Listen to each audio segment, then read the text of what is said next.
Welcome to Cloud Radio, made for full-stack cloud operators. Cloud Radio covers all aspects of the business of software.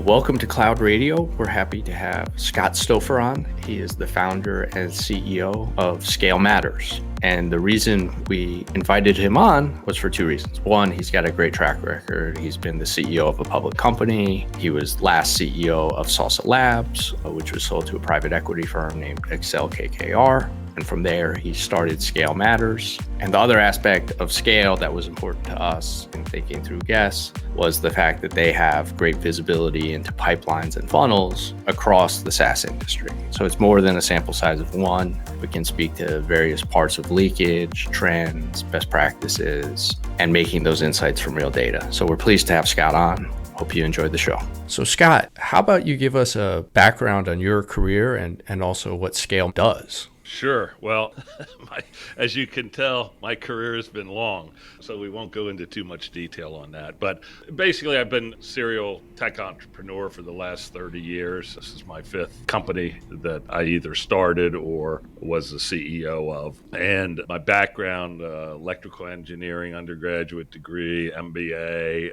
Spent the first couple years of my career in the semiconductor industry before moving into networking and telecom. Mostly grew up prior to starting my first company in product management as a function, although I'd spent some time in sales and also marketing. So that's sort of the background that kind of provided me some foundation when I started playing the entrepreneur role. Started my first business in 1993, I guess. So yeah, just about 30 years ago. And as I said, this is the fifth one. We've had some very good success, which was the first one. Took it public, ran that as a public company for quite some time. We've had one complete failure, which was 3 years of hard work and got nothing out of it. And we've had everything in between as well. In terms of ScaleMatters, we are a company that provides a software platform. We refer to it as a go-to-market optimization platform, but the purpose it serves is to help other tech companies become very efficient at acquiring revenue themselves. So think of it as a sort of purpose-built BI for the sales and marketing and revenue leaders of B2B tech companies, and predominantly early and growth stage companies. So our customers range from 2 to 3 million in annual sales up to a few hundred million in annual sales. So hopefully that's helpful as background. And who is your ideal customer? Is it CRO, CMO? Yeah, so the ideal customer in terms of the company is probably kind of 10 million to a couple hundred million in revenue. They're B2B. They probably have quite a number of different channels or strategies that they're using to source new business themselves. So paid search, SEO, maybe events, outbound prospecting, maybe G2 referral services, something like that. On the smaller end, they would probably have a velocity motion, meaning that they're selling to SMBs or mid-market companies. Our larger customers tend to have an enterprise motion, which is a little bit more complex and drawn out. In terms of the persona or the actual champion for our stuff within these organizations, probably first is CRO. And when I say CRO, I'm talking about person that owns both sales and marketing, not necessarily simply sales, right? Yep. VP of Revenue Operations. I mean, usually the CRO is the beneficiary of what we do. The head of Revenue Operations is the one who basically owns the relationship and that sort of thing. And then, heads of sales, heads of marketing, and CFOs often as well. Okay. And before we get into some deeper topical issues, sometimes something actionable, let's just say you're new CMO, CRO, RevOps, inherit bad data and a bad pipeline system. What would you tell them to do?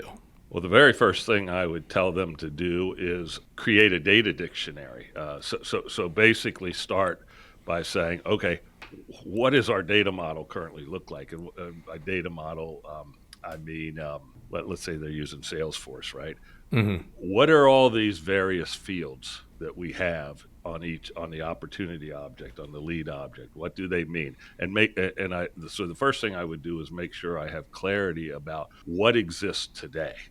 in terms of the data, and that other people in the organization agree with kind of that audit, right? That they say, yeah, that's what we believe is in there, et cetera.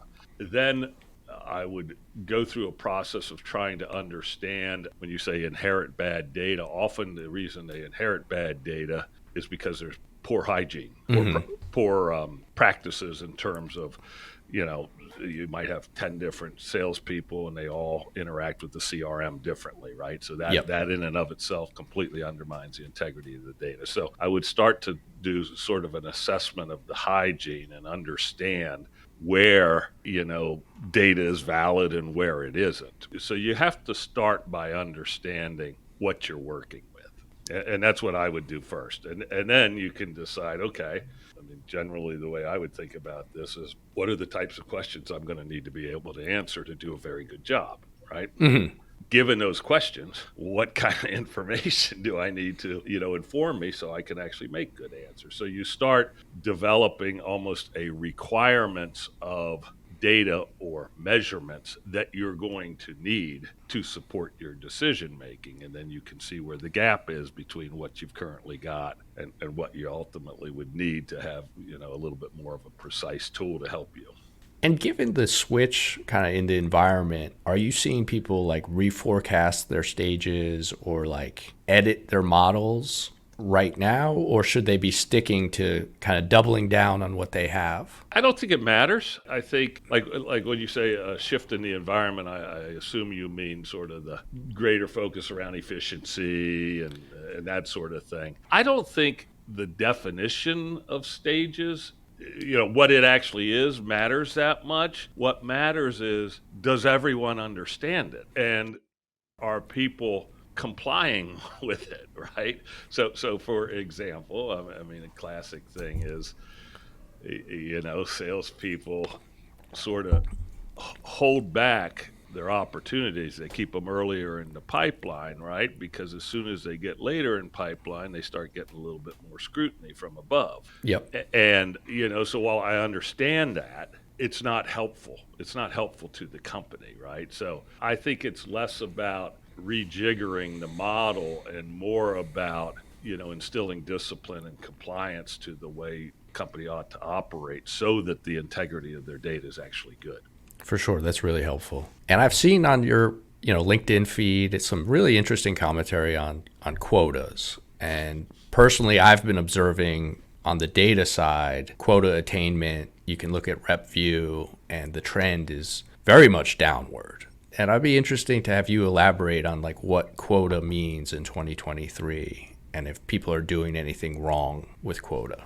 Well, certainly I don't claim to be all-knowing, so I can't say what people are doing right or wrong. I can give you my personal opinion about the value of quotas, which I think is very limited. Not my opinion, but the value.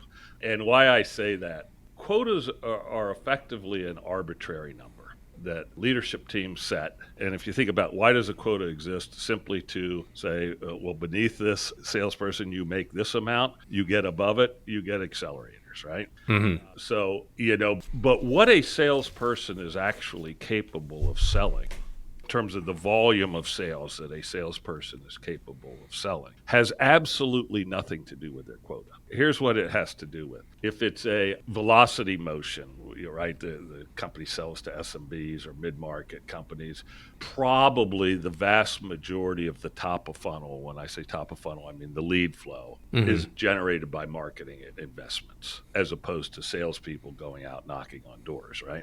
So the first thing you have to understand is, kind of from a conversion rate perspective, how many leads does it take to generate a first meeting, right? How many first meetings does it take to generate an opportunity? How many opportunities stage 1 to go to 2, et cetera?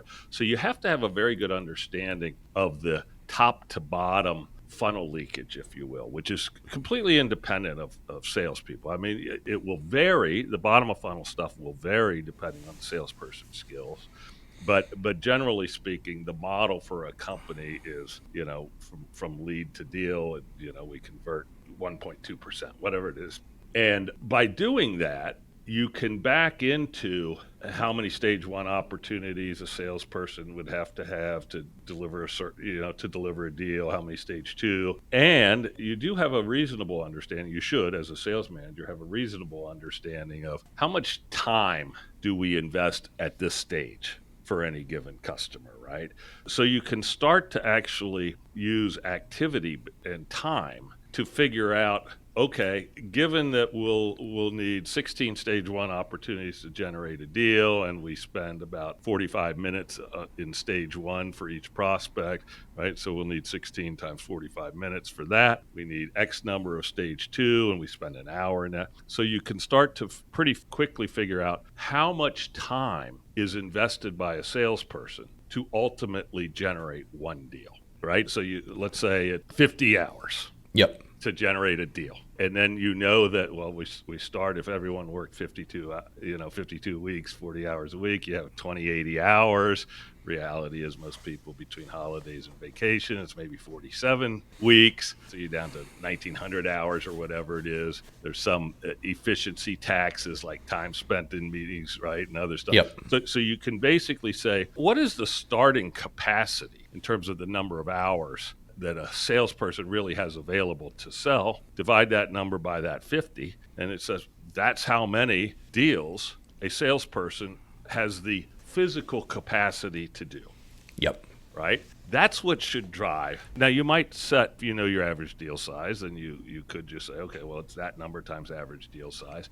You might set quotas a little bit higher, but it should be driven by what is physically the capability or capacity of a salesperson to generate. And I think what happens, well, first of all, the vast majority of growth stage companies tend to have too many salespeople. So this is part of the reason the quota attainment is what you just described, right? Yeah. Because there's sort of this old school mentality that number of salespeople drives the amount of revenue.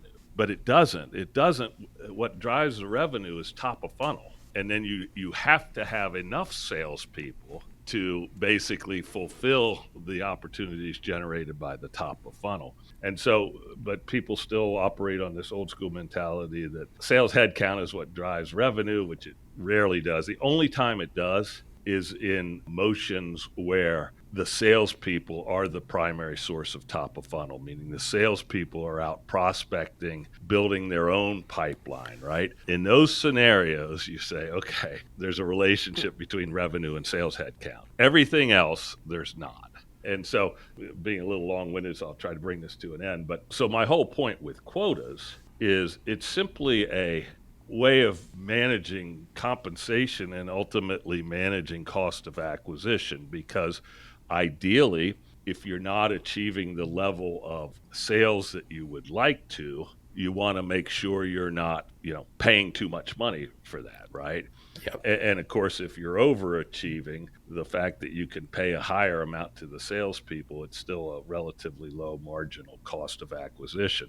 So again, since quotas are arbitrarily set, they don't really mean anything. And you asked about the people that, why it's declining. It's really for two reasons. One, there's too many salespeople. Two, too many companies believe they can increase growth by raising quotas. And again, since it's like you're over-engineering an arbitrary number that you made up to begin with. So that's my thoughts on it. And I guess that ties into another take I saw on your LinkedIn about people focusing too much on late-stage pipeline. So when I talk about that, I mean specifically that the later you look in the overall lead-to-deal process, the more restricted your toolkit is to do anything about it. So, for example, because it is important to look at deals, right? Or opportunities in deals and manage closely. This is what sales management is supposed to do, particularly frontline sales management. But, by the time you're really focused on stuff that is in maybe the last two stages of pipeline, if it appears that you're going to be 30% short on the month, what can you do about it? Nothing. You potentially can throw some additional discounts or something, right? But you've got a very limited tool set that you can react with to try to kind of recover the month or the quarter or whatever if you focus predominantly on the very back end of the pipeline funnel. If, on the other hand, you understand, let's say, demo requests, right? People filling out demo requests on a website is the predominant way that leads come in. If you know that, on average, from the time a demo request comes in to the time you get a deal is 120 days, and you're focused instead on whether you really put your energies on are the demo requests where we need them to be. Well, then you've got time to actually react. Spending too much energy at looking at bottom of funnel, at late stage stuff in the pipeline. Yeah. And so the point really is, if you're thinking about it from a managerial perspective, leadership perspective, you want to have time to make adjustments. And it's usually too late. There's not enough time if that's where you focus most of your energy. And you kind of look at all these people that talk about forecasting and, they use Clary and all these other tools. It's all kind of late stage pipeline stuff. And so while it may inform you that you're not going to be where you want to be, it's doing it so late in the process that you can't react. And so that's why we are big advocates for kind of full funnel analytics, put a lot of energy understanding and evaluating the dynamics of what's happening at the very top of the funnel, because that's where you both, you have more time and therefore you have more tools at your disposal to adjust. So that's basically the point that I have made previously there. Great. That was really good. Your experience, where are areas of waste at the top of the funnel? Probably the most significant area of waste at top of funnel is marketing programs attracting non-ICP prospects. And mostly because the messaging's not dialed in. Yep. Right. I mean, if you think about it, in my view, messaging is kind of like fundamental job one of marketing. And yet over the last X number of years with all these kind of digital marketing tools, et cetera, people have gotten just very focused on, data. They're in the data, but they aren't in the data around messaging. And so, I mean, we've seen so many customers of ours, they're doing paid search or paid LinkedIn advertising. And if you actually get in the data to understand who are these people that are being attracted, it's not uncommon for the majority of them to be very bad fit prospects. So not only are you wasting the money on the ads, but then you're wasting money on salespeople's time to actually try to sell to these bad fit, non-ICP prospects. That to me is where the biggest waste on top of funnel stuff is. Basically messaging friction. And kind of percentage terms of potential ad waste, kind of a typical person who signs up with you guys. They could be wasting 80% of their ad budget. We had one customer that their PE firm suggested that they dramatically increase their ad spend. This is pretty big customers. They were spending about $500,000 a quarter, and they jacked it up to $2 million a quarter on paid search.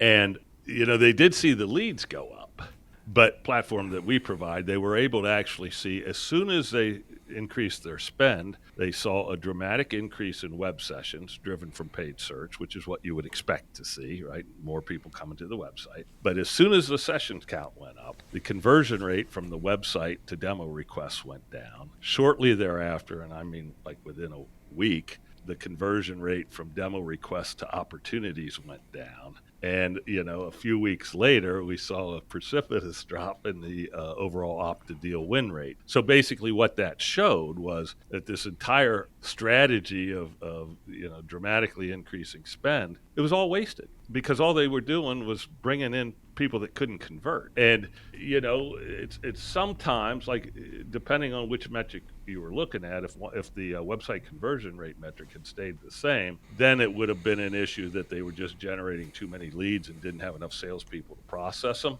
which again is wasting money, right? I mean, why get the leads if they're just going to die on the vine? But since all three of these conversion rates almost in tandem, fell substantially, it was completely obvious that at least in the way they were executing this approach to increase spend, it was a complete waste of money. And in that case, we're talking about $1.5 million a quarter that they had jacked it up that was completely wasted. That's pretty meaningful, and Oh yeah, particularly in like B2B, just trying to deploy that. Yeah. yeah. I mean, I have not seen any actual studies on this, but we talk to a lot of people in the investor community, both VC and private equity. Anecdotally, particularly in kind of sub $50 million companies, they will tell you close to 50%, certainly 30 to 50%, if not higher, of sales and marketing spend in these growth stage B2B companies is completely non-productive. Right. So just wasted. And if you think about how much of their investment capital they're putting in sales and marketing, because it's usually the biggest pot. Yeah. Yeah. There's just enormous inefficiencies. And that's, the good news is if you can become good at it, and of course, this is what my company ScaleMatters helps these companies with, but it is low hanging fruit. It's pretty easy to get rid of the waste once you understand where it is. But it's for like that 30-50% unproductive. I have to imagine the payback for a tool like yours is very, very quick. It is, particularly on let's take a $50 million business, right? They are probably spending $15 to $20 million on sales and marketing each year. Yep. If you say 30% of that's wasted, then you're talking about $4.5 to $6 million complete non-productive spend, right? If we can help them find half of that, then you're looking at $2.25 to $3 million of savings, and a $50 million company, they're probably paying I don't know, $60,000 a year for our platform. So yeah, I mean, it's an enormous payback, but companies have to do the work, right? I mean, it takes a lot of work, even with help from a company like ours. It takes a lot of work to get your data to the point that it actually does a good job surfacing where this waste is happening, right? Because that's one of the biggest reasons there's so much waste right now, is because most companies don't have very good visibility into what spend is productive and what spend is not productive, and that therefore you become nervous about just stopping things because you don't know whether that was actually the muscle that you're cutting, right, instead of the fat. And is that like a function of like lack of talent, or even like lack of staffing of an analyst who will just sit there and sort through this, or silos? Like how does that problem persist? It's a combination. So let's take sales, for example. People that grow up and their career is in sales. Historically, they are not necessarily people with particularly analytical mindsets, right? So they don't necessarily have the skill sets to think about data and evaluate data and that sort of thing. Marketing people, particularly this, current generation marketing leaders tend to be pretty data savvy. But then there's kind of the whole issue of how do you generate this data, right? Where's the instrumentation that produces this data? And that is the tech stacks, right? It's in the CRM, it's in the marketing automation platform, it's in the outreach cadence tool, or whatever it is. And this is where there tends to be a gap. If you think about how most of these companies get started, the first salesperson is the one who often implements the CRM. The first marketing person implements the marketing automation platform. And I mean, these people are not RevOps people, right? They are not skilled technologists. And this technology that we're talking about, whether it's, recording tools like Gong and Chorus, et cetera, cadence tools like SalesLoft, Outreach, Groove, CRMs like Salesforce, marketing automation platforms like Marketo and HubSpot. This stuff is sophisticated technology. Yeah. And to put it together properly requires very skilled people. It's no different than any other kind of IT, right? But here we are, most of these companies with salespeople and marketing people playing IT people. So these tech stacks are always put together terrible. And so you have, data that's not syncing with each other. So it's stuck in silos. It's contradictory. You've probably heard about the very common practice where sales leaders say, we're not getting enough leads. Marketing leaders saying, well, we gave you all these leads. And it's because they aren't, what they call leads are two completely different things, right? And they're looking at in different databases for their metrics. So the issue is that these companies generally wait too long to invest in the technical talent to set up the infrastructure properly so that it actually is very well instrumented. And as a result, you just have a bunch of garbage data that's not particularly useful in most of these environments. Certainly kind of sub $25 million companies, you run into that. So the first issue is you need the skills to properly set up the tech stack to get the instrumentation. The second point, which is where you went, which is absolutely critical too, is somebody has to put eyes on it, right? I mean, you could have the greatest resolution MRI image in the world and put it in front of me, and I'm not going to know what I'm looking at, right? But you put it in front of a radiologist, and they would. So you still, even with the awesome tools that are out there, somebody has to put eyes on it and be able to sort of curate what's important here, what's actionable, what should we do about it. And that is the role in larger companies for sure that a dedicated business analyst would play that's in maybe the go-to-market function, often maybe under the RevOps team, right? Data analysis group. In early and growth stage companies, they don't usually have that person. So that's the problem, right? You don't have the instrumentation set up properly, so you're not creating data. And then even if you did, you don't usually have anyone on your staff that either has the time or in many cases the skill set to actually analyze it and turn it into something actionable. And for like the listener out there, like, are there any like guideposts, like when you're at 5 million of ARR, you should hire this type of talent or install this type of technical talent, 10 million, 20 million, just some? I mean, I don't know that there are. My own opinion, as I said, is companies wait too long. You don't need it from day one. Right, because if you think about day one, it's the founder tapping into their network, trying to kind of, hey, here's what we're trying to do. Does this make sense? Would you be interested, right? And you're trying in the first year or so to, get 5 or 10 customers.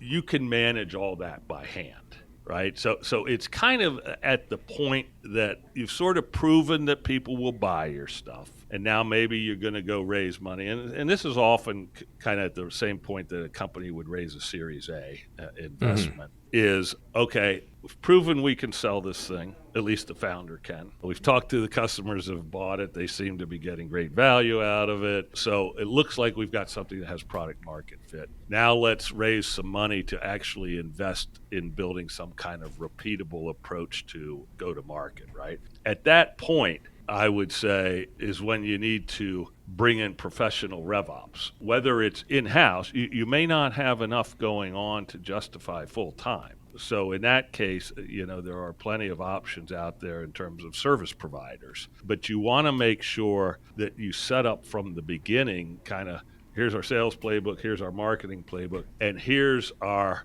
supporting infrastructure playbook and how it's going to help enable that, right? And too often, as I said, the technology part of it is an afterthought until companies actually find that it's holding them back because they've done it so poorly. It's holding them back, and then now they've got to do an entire kind of rebuild and clean up and all that kind of stuff. So again, I'm not really answering your question in terms of what do you do at 20 million, 30 million, but I do think that an important milestone is at the point you raise a Series A, because you're going to start building out a repeatable approach, you need to invest in making sure you have the infrastructure and plumbing to support it. Yeah, and that makes perfect, like at all stages with the sheer dollars you're spending on sales and marketing, right? The calculus would work once you're above some basic level of funnel and revenue, right? Yeah, for sure. Okay, that's very helpful though. I think like the takeaway being people invest in RevOps too late. Oh yeah, I don't think you'll find anybody that disagrees with that. There may be some people that go, never even thought about it, right? But anybody that actually is in or around the RevOps world absolutely believes that companies wait too long.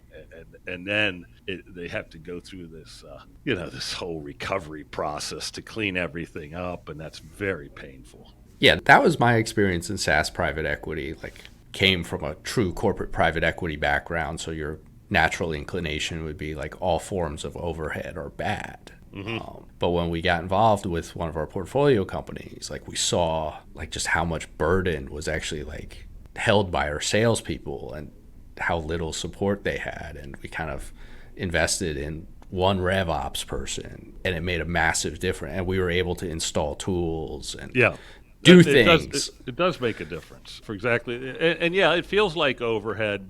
And if you only have one salesperson, it probably is, right? But you start getting the 3 or 4 salespeople, and you're trying, and you're starting to invest a fair amount in marketing programs. I mean, you really need to put this stuff in place to make sure that you're efficient with that spend.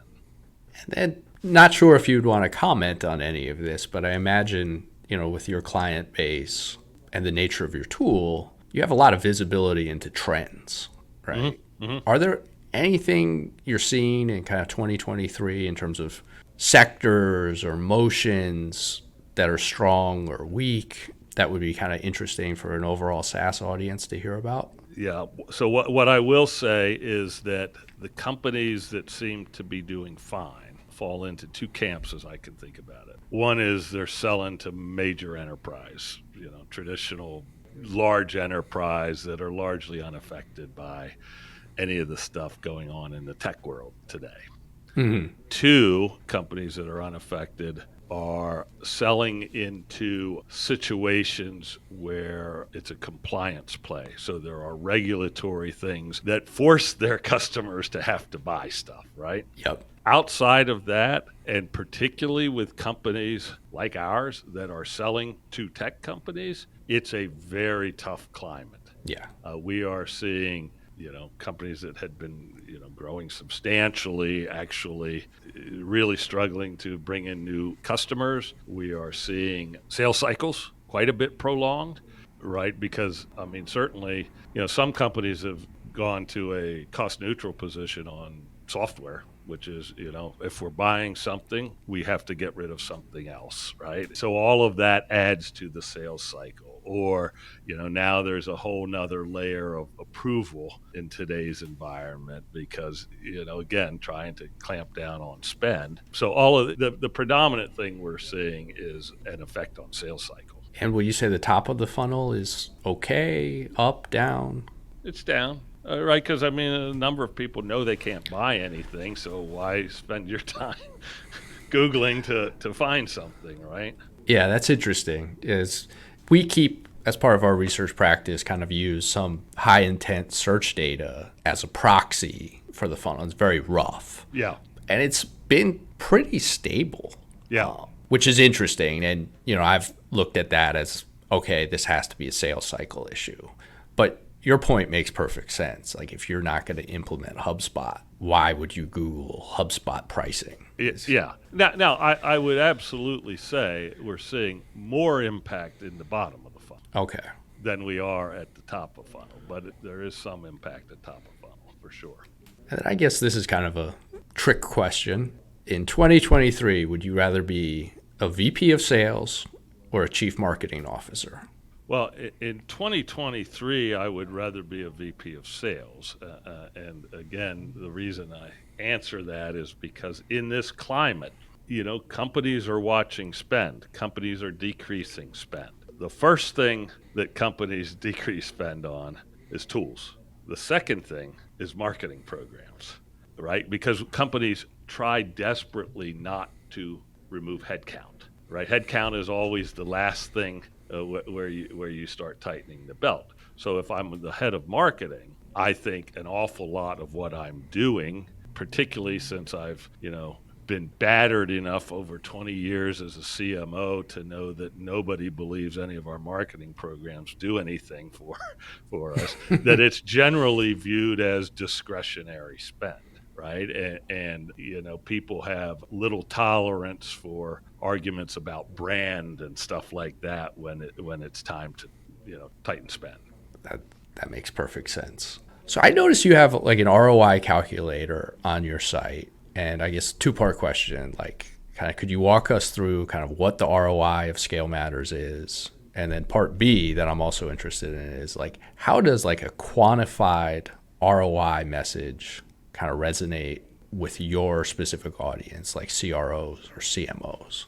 Yeah, first of all, and I'm almost ashamed to say this, but I haven't looked at our website recently, at least at the calculator. But I think specifically what that calculator is to help companies understand the impact that wasted spend has on their valuations and on their growth. right? So it's meant to make it more vividly apparent how unacceptable this notion of wasting 20 or 30 or 40% of your sales and marketing spend is. So it has nothing to do with ScaleMatters per se. It's more the relationship between non-productive spend and valuations for companies. In terms of the ROI for ScaleMatters, we've talked briefly about this before, but we're basically helping customers identify friction, things that aren't working well. Some of those friction points manifest as wasted spend, right? You're spending a bunch of ad money bringing in people that you'll never be able to sell to because they're not good fit, right? Some of those friction points are not wasted spend as much as they cause revenue leakage. You're not doing discovery on your first meetings in a optimal fashion to generate sense of urgency, right? And we're looking for all these different friction, but ultimately the end result is, as you start eliminating these friction points that our platform exposes, is you start getting more revenue for less investment.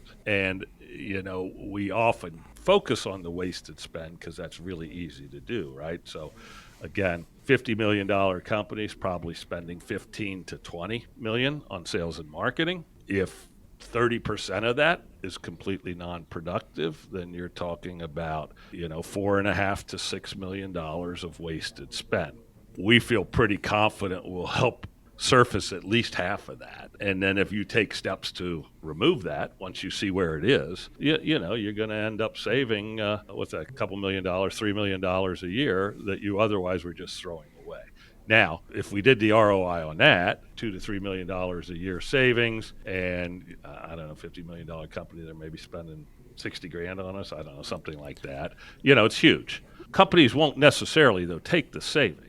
What we're trying to do with most companies is help them find the waste and redeploy it to things that actually can accelerate their growth, right? So in that case, it becomes a revenue return relative to the investment they make. In either case, it tends to be, outsized return, assuming that they take steps to ameliorate the things that we identify, right?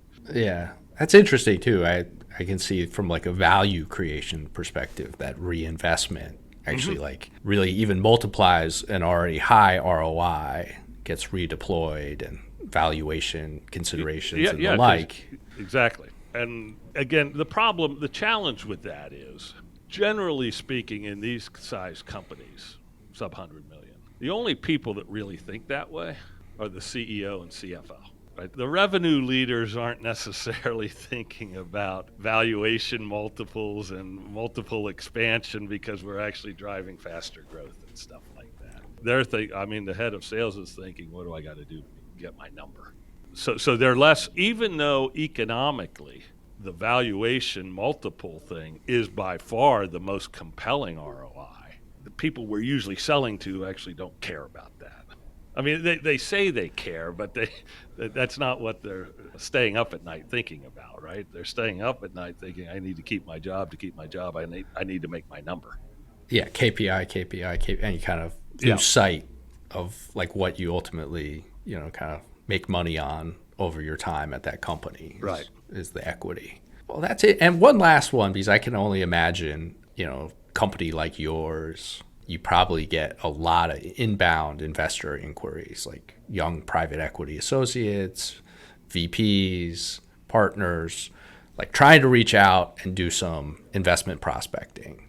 Mm-hmm. Like, what advice would you have, kind of as a successful founder? Like, what resonates with you? What frustrates you when you hear from investors trying to source deal flow? Well, we're kind of in a unique position because I take every one of those things now because we actually use investors as our primary channel to get customers. So even though I know, like a private equity firm, right, we're still a seed stage company. We're not even close to, within their criteria. So I know that, but I still respond and I say, we're way too early for you, but you should talk to us anyway because we are working with other firms like yours to help their portfolio companies get better, right? So in our current situation, you can be completely off point and I'm still going to respond to you because I'm going to try to leverage it into a channel situation for us. Yeah. But put that aside, it is surprising to me how many firms reach out that we're not even close to a good fit for. Yep. Because we're so early stage relative to where they invest, right? And I mean, if you look on LinkedIn, I don't know, what do we have, 15 employees or something like that? Yeah. Or with our international folks, maybe 20. I mean, we're not a 10, 20, $30 million business. It should be obvious by anything you can see, right? So it is a little, well, it's just inefficient, right? Talk about inefficiency on their business development. They're not doing a very good job targeting. That doesn't offend me. It's kind of like, if I wasn't in our company, I'm not going to respond to you because I know it's not a good fit, right? The other one is, obviously the vast majority of the people that are doing that are the people that have been at the company for 6 months and they just graduated from business school, right? Yep. So I know that they know nothing. Yep. And, so they give this little bit of gratuitous pandering about how excited they are about our business and all this stuff. No, you're not. You can't be, because you don't even understand it, right? Yeah. And again, we've had our own SDRs that have to do this. I'm respectful of how crappy that job is, right? So I don't get irritated at anybody. But, I also know that the vast majority of these people, they're just sort of building the database for the company. And I don't really feel inclined to spend my time just to help this PE firm or growth stage VC firm build their database. So if I were in a mode where I were trying to raise money or thought we were going to need to raise money, I would probably only respond to outreach by a partner. Yep. Or if a PE firm, maybe a vice president, right? So somebody that I know has some juice to actually push something through, right? And I think so many first-time entrepreneurs who are getting this outreach as well, they have no idea that they aren't interested in funding your company. They're interested in building their database, so don't waste so much time on it. That's good advice, and it's good perspective too for people to hear.